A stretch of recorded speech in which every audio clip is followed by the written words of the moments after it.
this is Johnny. So I thought I'd put together a quick little intro for people who catch this channel when I'm not online. So this is right now the three that I've got going. So my gamer tag you can see here is JohnnyComeLatly. If you're ever in the chat, you can just hit !GT for gamer tag, and this will pop up so you can see. You can send me an invite anytime, and if you've got room for you in the fire team, then we'll get you in. So this, of course, is my main player, the hunter. I'm just working on these two for later on if I want to use them. The warlock I'm going to definitely max out because you get an achievement for having a warlock fully upgraded. So I'll be working on that. But primarily I play with the hunter and a run and gun setup.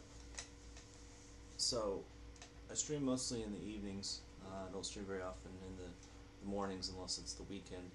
On holidays, of course, then I'll probably be streaming during the day as well. And so you can see I've got a fair number of friends, so just be patient if you send an invite. If you come in and you say something in chat, please wait a bit. Don't just come in and say hi, wait like 30 seconds and then leave, because I see it like a minute later, but you're long gone. So here's my character. It's a fully upgraded gunslinger, and you can see I just mostly leave all of this maxed out. Now if we're doing Vault of Glass and I'm trying to jump up to the top of the tower, you know, I'll go to stuff for increased agility, but pretty much I just leave these maxed out. I might start playing with these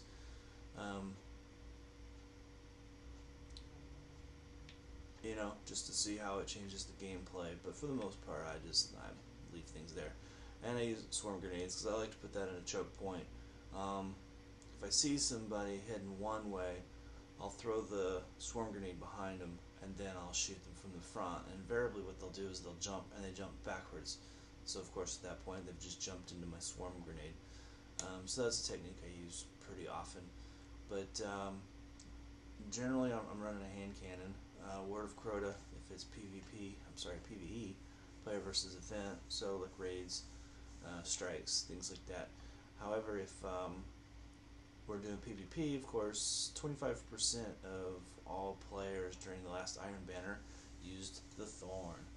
So the Thorn, of course, you get maximum hit with 365 if you're pretty good.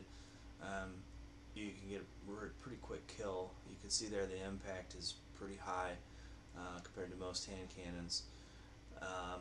But you also get lingering, so you get a lot of postmortems with that, where you die but they die right after you. If it is player versus events, I'll run usually the Black Hammer, and you can see they're rapidly landing 3 precision kills will refill the magazine, so that comes in handy. You get 3 quick precision shots, and you can just keep shooting. I think at one point in time I shot like 5 or 6 rounds in a row because it instantly refilled. So that's good. It's just if you're under attack, if you're getting hit, the flinch makes that really hard to do. But otherwise, if I'm doing player versus player, I'm rocking the Fell Winter's Lie, and it's mostly because of that 25% bonus on the melee. So do a quick shot, quick melee, and that's a kill nearly every time. If it's player versus event, and you can see this is mostly my player versus event. I did lastly level 32 off the reef, so that's why I had that set up already. So if it's something like that, if it's a raid, I got the truth, because I don't have an exotic for my primary, so I run exotic for my rocket launcher. But for the most part, I'll run the uppercut payload. I re-rolled this probably 7 or 8 times to get the cluster bombs. If you notice on the truth, it has rockets detonate early based on proximity. So if someone's near you, that really screws things up. But if it's if you've got a clear line of sight, then this one's a lot better. So I switch these up on occasion, and I've also got other heavy machine guns that I'm working on.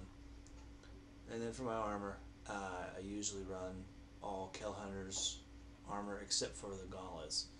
So these because you get increased recovery and super with the fallen, and then with this you get the increased armor and melee recharge when fighting Hive, and then with the legs you get the agility and grenade recharge with Cobble. Then for my gauntlets, the Kepri Sting, I like to call them the beetle gloves. So when you crouch in place for a short time, you go invisible, and then your melee is 4 times damage if you come up from behind them. So that's useful in player versus event, because you can crouch anywhere and then go run out and do a revive or what have you. So that's my basic loadout for that. So what gameplay do I usually use? I don't play control very often. I do the daily nearly every single day. I'll go into the daily and I'll crank up the level, and I'll do it as hard as I can so I can get ascendant materials and what have you. Other than that, I play, of course, the weeklies. Usually right after the Tuesday reset, you'll see me doing the weekly nightfall with my clan. You're always welcome if you see me doing that to send an invite and jump in. The weekly heroic I can pretty much do by myself, but of course I'll go in, crank this up so that you get more from it. And then Crucible. Crucible, the main thing I do is Clash. So if you look at my stats, you'll see I've got, I think, like 3,200 games of Clash. But I don't really do Trials. Trials is too glitchy. I've noticed, I don't know if it's people cheating, but somehow when you're winning, they all go to red bars and they start floating across and into walls, and people quit out, and I don't know, it's just, I don't enjoy it at all, so I don't play it. So that's that. If you notice on the stream, I've got the cam and the overlay. I normally don't run the cam and overlay because my CPU is just a little too slow for a reliable stream. So if I run this with overlay and cam, I usually have to restart my stream about once an hour. And so when I had to choose between having the cam or a reliable stream, I go with the reliable stream because I can stream without the overlay for literally an entire day and it never falls behind. But anyway, if anybody's got questions on the gear that I use for capture, it's down below. But I'm using a Mac Mini. It's like a 2011 build. I don't know, it's in the details. And it's got a solid state drive, it's maxed out memory. And then I've got an Elgato game capture card. Xbox 360 until probably middle of August. And then I'll be probably going to the One. Because all the betas are coming out, and betas are, and new releases like Halo 5 are only going to be on the One, so the 360 is kind of done. So I'll be trading in this 360. And then I've got an HDMI matrix switcher between 2 displays. So I have a Mac on a display just to the side, and then I've got a large 42-inch LCD for the gameplay. And that's the basics of my gear. If you got any questions, shoot me a message. You can message on Twitch. Nobody hardly does it, but you can. And I should get back to you probably within a day. So anyway, any questions, shoot me a message.